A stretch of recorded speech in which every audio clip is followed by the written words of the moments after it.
Olá pessoal, tudo bem? Meu nome é Alex Vargas e hoje eu vou te mostrar aqui na tela do meu computador como que eu faço um faturamento de uma média aí de 100 mil reais por mês. Pessoal, olha só, eu vou te mostrar aqui uma das nossas contas de pagamento, pode ver que é ao vivo aqui, do dia 1º do 11 a 30 do 11 de 2014. Ó, novembro de 2014, 120 mil reais. Vamos para 2019 agora? Vamos lá, bem recente. Pessoal, olha isso, dá pra acreditar nisso, fevereiro de 2019, olha só, de faturamento online. Clica aqui embaixo agora, tem um botão, clica em cima dele para você acessar agora o treinamento Fórmula Negócio Online. Excelentíssimo senhor presidente da República, Jair Messias Bolsonaro. Esse é o título, não é? Começou. Sou o presidente, né? Por vezes me perguntam, como é que eu cheguei até aqui? Pois é, uma história longa de como o senhor chegou até aí. Inacreditável. Sem um partido pequeno, 7 segundos de televisão, sem fundo partidário.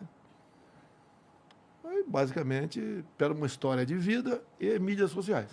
Pois é, a internet com certeza foi determinante nisso daí. Mas o meu marqueteiro foi o Carlos Bolsonaro, meu filho. Ele foi um grande marqueteiro que coordenou tudo, né? De casa. E vendendo quem chama a verdade. E a verdade dói. Né? Uma parte da população não está acostumado com ela, gosta de mentiras amenas. Me acusa de grosso, né? E de outras coisas mais, né? Mas eu entendo que a população fez sua escolha. Fez, em 2018. Uma eleição de 2018. A eleição de 2018, ela foi bastante... Vamos falar sobre isso já, mas só rapidinho. Cara, ser presidente, assim, pessoalmente, deve ser a pior fase da tua vida. Quando eu me elegi, eu perguntei, meu Deus, o que eu fiz para pagar esse preço? Eu sabia das consequências. Logicamente que elas foram potencializadas com outras coisas que aconteceram. Pandemia, falta d'água, guerra lá fora. E parte da população não entende o contexto mundial. O problema foi para o mundo todo. Atira em cima de você. Preço de combustíveis, pelo amor de Deus. Produtos da cesta básica, o mais humilde, pagando óleo de soja R$13 o litro. O arroz chegou a R$40 o pacote de 5 quilos. Mas era diferente, acabou se provando diferente do que você esperava? Não, olha só. Eu sempre baseei na verdade, né? O João 8,32. E nas minhas lives, que a minha imprensa, mostrando a verdade. Se eu fosse esperar a imprensa tradicional mostrar a verdade, eu estava morto. Se eu dependesse apenas da imprensa tradicional, o Brasil é o pior país do mundo, era o grande incompetente e responsável por tudo que aconteceu. Se fosse só no Brasil o problema, pode me culpar. Mas é no mundo todo. Agora, levando-se em conta o mundo todo, o Brasil é um país que menos sofreu com a pandemia. Você diria que não tem nenhum veículo de mídia que te ajuda? Não digo ajudar. Tem alguns, se eu puder falar aqui, a Jovem Pan, por exemplo, os Pingo nos Is, tá? A Jovem Pan como um todo, né? Tem matéria também que entra no Record, no SBT. Agora, aquela grande imprensa, não existe boa notícia. Quando tem uma boa notícia, tem uma vírgula, uma conjunção adversativa, mas... Né? E não tem boa notícia. Gostei da conjunção adversativa. Eu sou ex-professor, cara. E eu fiz letras português e inglês, então eu gostei dessa daí. E eu estudei o português, eu tinha dificuldade, pelo Instituto Universal Brasileiro por Correspondência. Onde aprendi o português. A primeira lição, artigo masculino definido singular. Daí você vai em frente. Também aprendi, tinha dificuldade de eletricidade, queria fazer concurso, né? Eletricidade, fiz também IUB. E a gente fazia as provas no IUB, Instituto Universal, chegava a prova, fazia, às vezes não sabia uma questão, não pegava cola não, deixava em branco, respondia da melhor maneira possível, mandaram para a correção. E de vez em quando tirava nota 7. Tu não colava, presidente? Não colava, tinha nota 7. Eles não devem ter arquivado isso tudo lá, porque são milhares de pessoas que faziam esses... E já faz muito tempo esse também. cursinho, né? Foi nos anos 70. Pois é. Eu também fazia, como eu entregava jornal para o Estado de São Paulo, eu tinha 15 anos, 70, eu colaborava com o jornal fazendo palavras cruzadas. Eu fazia palavra cruzada, preenchia, pegava ali os sinônimos e mandava para o Estadão. E tem umas 20 publicações minhas aproximadamente desse jornal. E quando chegava o jornal, que eu abria lá em Eldorado, né, chegava 1 da tarde, e tinha uma palavra cruzada minha, Eu não entregava o jornal, eu batia na porta. Na página tal tem uma matéria sobre Eldorado Paulista aí. Já fazendo campanha, quem sabe, né? Entendi. Que a gente começou em 2018, era só um podcast. Era eu, o Monark e o Jean. E o nosso objetivo, cara, isso é interessante, era a gente se tornar relevante o suficiente para conversar com as pessoas mais relevantes do Brasil.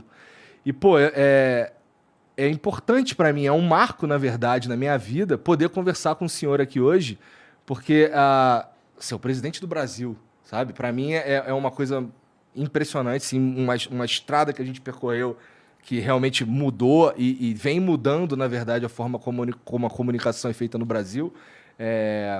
E, cara, isso me deixa bastante orgulhoso, até porque a gente percebeu que esse cenário, ele não podia ser um cenário só do Flow, eu não podia ter um programa que tivesse o monopólio da parada, e a gente trabalhou ativamente durante os anos de 2020, 2021 e 2022 para a gente aumentar a pluralidade da coisa e a gente conseguir atingir diversos segmentos da sociedade. Porque eu estou conversando com o Bolsonaro, mas a gente abre o espaço aqui para o debate e para a conversa mais humana possível com todos os vieses políticos, com todas as pessoas que estiverem dispostas a dialogar. Porque, na minha visão, eu acho que o principal problema do Brasil hoje é a falta do diálogo. Eu acho que as pessoas conversam pouco, eu acho que as pessoas elas vestem uma camisa e, com todo respeito, vestem a camisa do Bolsonaro e, portanto, não querem conversar com o outro lado, vestem a camisa do Lula e, portanto, não querem conversar com o outro lado. E eu acho que esse é o principal problema do Brasil e eu tomei como isso a minha missão de proporcionar o diálogo mais humano e mais real que é possível ter com 5 câmeras filmando a gente. Tô muito feliz, cara. Obrigado por vir aí. Qualquer presidente é presidente dos 215 milhões de habitantes. Exatamente. E aí tem que procurar se moldar. Agora, a minha cadeira é um tremendo do aprendizado. Não é mais o que eu quero, é o que a maioria da população quer. Eu tenho um norte que é o pensamento da massa, da população. Presidente, eu não sei se eu concordo muito com isso que você está falando, porque eu acho que tem bastante coisa da impressão, você imprime muita visão pessoal, na verdade, na tua cadeira. Por que, por exemplo, a gente faz tão pouco plebiscito? Passa pelo parlamento isso daí. E muito plebiscito não é meio complicado. Agora, para você ter um plebiscito bacana, você tem que ter um sistema confiável de votação, né? Você pode ver, em 2005, fizemos ali o referendo, o plebiscito, a consulta popular das armas. O governo era outro e ele fez exatamente o contrário. Mas teve o resultado que a população queria. Que 2/3 queria a venda e comércio de armas e munição. O governo fez exatamente o contrário. Jogou mais pesado uma campanha de desarmamento, dizendo que aquilo ia ajudar a diminuir a violência no Brasil. O que eu fiz quando assumi? Eu fui para o limite via decreto e portaria dos meus ministros para a gente facilitar a compra de arma de fogo por parte do cidadão de bem. Olha o número, 2016. Número de morte ou posse? Os dois. Tá. Os dois. 2016. O número de mortes violentas no Brasil. Aí entra arma de fogo, grande parte. 61 mil pessoas morreram. O ano passado, 41 mil. Ou seja, com a minha política, ou corroborada por ela, diminuiu-se em 20 mil. Se tivesse aumentado, a imprensa estava descendo a leme, como diminuiu. Ninguém fala. Não. Mas será que tem uma correlação direta? Eu acho que tem, porque é o seguinte, quando a pessoa vai cometer um crime, ele fica mais à vontade, quanto mais certeza ele tem que ninguém vai oferecer mais resistência para ele. Hoje em dia, você pode ver, no campo, nós aprovamos a posse estendida. Você, até há pouco tempo, você podia usar a tua arma no campo dentro da tua casa. Agora você pode montar o cavalo, a bicicleta, um carro, né? E em todo o perímetro da tua fazenda, você pode ter o porte de arma de fogo. Tá. Isso, no meu entender, ajudou a inibir. Porque eu entendo que invadir a tua casa, teu apartamento, tua fazenda é a mesma coisa. A propriedade privada tem que ser sagrada. Ninguém pode invadir sua propriedade privada. Isso ajudou a inibir. Você pode ver, a violência no campo diminuiu bastante. não só contra pessoas, mas contra animais. Era muito comum até pouco tempo atrás, o pessoal invadia a tua propriedade, sem você saber, dava uma foiçada na perna do boi e depois dava uma foiçada no cupim e ele deixava o boi lá agonizando. Diminuiu bastante isso. Roubo, por exemplo, de defensivos agrícolas também diminuiu. Agora, é o medo da arma. No meu governo, nós praticamente já quase dobramos o número de CACs. É o colecionador, atirador e caçador. Somos quase 700 mil. Então, a arma de fogo se fez presente. Agora, você pode perguntar, por que o Supremo não derrubou? Porque teve um ministro que pediu vistas aos decretos. E não tem prazo para entregar. Isso vale para qualquer ministro, para qualquer projeto, para qualquer coisa. Então, o ministro pediu vista, sentou em cima. Então, nesse caso, foi bom para você, o STF? Não, nesse caso, foi bom, dado esse ministro, né? Ele pediu vistas. Porque nós sabemos o viés de esquerda, na maioria dos ministros do Supremo, que são favoráveis ao desarmamento, mas não abre mão de segurança armada e nem carro blindado. Ou será que é legal a gente colocar essa ideia de esquerda e direita para todas as decisões que as pessoas tomam? Eu falei viés, tá? Tá. Não foi todo mundo de esquerda é assim, ou todo de direita é assado. O Supremo, no caso, estaria interferindo numa ação do Executivo, porque eu tenho o poder de, por decretos, regulamentar leis. E por portarias, né, também dar mais um passo avante. Quando você pega a arma de fogo para o cidadão de bem, faz algum mal para terceiro? Acho que não. Agora, por exemplo, a maconha... É que, pô, o cidadão de bem, é difícil você... Ele pode ter um surto, sim, pode ter um surto, tá? Mas tem uma série de exames para você adquirir sua arma. Quando você fala em maconha, eu não persigo o usuário. Eu nunca falei que tem que prender o usuário. Nós inibimos o tráfico aqui no Brasil. Você pode ver.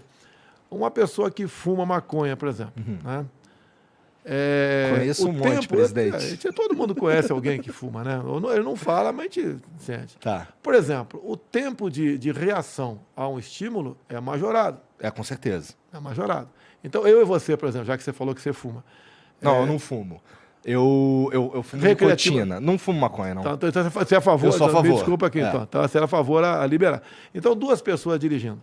Entre ele perceber um sinal luminoso de perigo e eles dão um golpe de direção para um lado ou para outro, para evitar um acidente, essa fração de segundo, para quem faz uso, pode ser fatal para ele e para terceiro. Pode. Mas, presidente, sim, só para a gente quebrar o gelo aqui, é que o senhor nunca dirigiram um carro pro senhor chapadão, porque esse cara vai andar a 30 por hora.